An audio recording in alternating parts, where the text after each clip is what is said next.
हरियाणा की राजनीति में मंगलवार को बड़ा फेरबदल हुआ। मनोहर लाल खट्टर ने इस्तीफा दिया और उनकी जगह नायब सिंह सैनी को सीएम बना दिया गया। लोकसभा चुनाव से पहले इतना बड़ा फेरबदल राजनीतिक जानकारों को भी चौंका रहा है। नायब सिंह सैनी के बैकग्राउंड और राजनीतिक ग्राफ को देखें तो साफ है कि उनका चेहरा आगामी लोकसभा चुनाव में बीजेपी को बड़ा फायदा दिला सकता है। ओबीसी चेहरा होने के साथ साथ आरएसएस से जुड़ाव उन्हें बीजेपी के लिए परफेक्ट चॉइस बनाता है।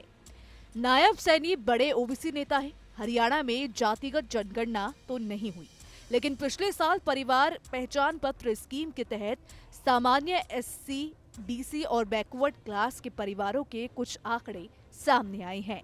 उन आंकड़ों के आधार पर अनुमान है कि हरियाणा में पिछड़े वर्ग और एससी मिलाकर 51% हैं।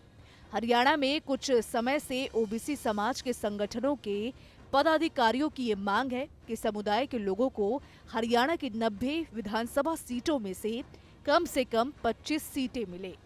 रोहतक में हुई एक रैली में कहा गया है कि हरियाणा में ओबीसी समुदाय के काफी वोट बैंक होने के बावजूद समाज के लोगों को उस लिहाज से टिकट नहीं दिए जाते और अब की बार लोकसभा की 10 में से 3 और विधानसभा की 90 में से कम 25 सीट ओबीसी समुदाय के लोगों को दी जाए ताकि उनको उनका हक मिल सके।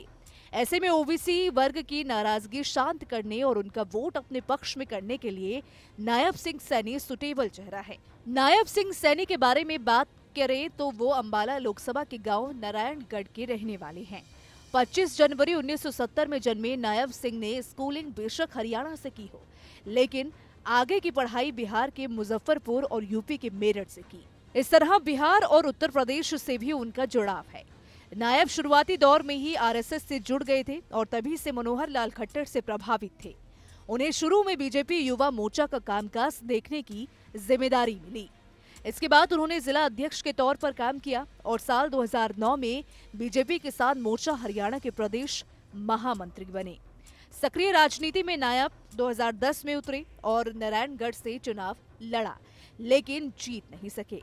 इसके बाद साल 2014 में वो नारायणगढ़ सीट से विधायक बने और फिर साल 2016 में हरियाणा सरकार में राज्य मंत्री रहे। इनके पास खनन मंत्रालय का जिम्मा था। इसके 3 बरस के बाद पार्टी ने 2019 में उनको कुरुक्षेत्र से सांसदी का चुनाव लड़ाया और उन्होंने शानदार जीत दर्ज की। नायब सिंह सैनी मनोहर लाल खट्टर के नजदीकी भी हैं। ऐसे में संगठन के भीतर गुटबाजी की आशंका भी बेहद कम है। यहाँ ये बात भी महत्वपूर्ण है कि मनोहर लाल खट्टर 9 साल से हरियाणा के सीएम थे। अब लोकसभा चुनाव में ये सीएम बदलने वाला दाव कितना फायदा दिलाता है, ये तो समय ही बताएगा। खैर, इसको लेकर आपकी क्या राय है? आप अपनी राय हमें कमेंट सेक्शन में जरूर बताइएगा। वीडियो पसंद आए तो वीडियो को लाइक शेयर करना ना भूलें।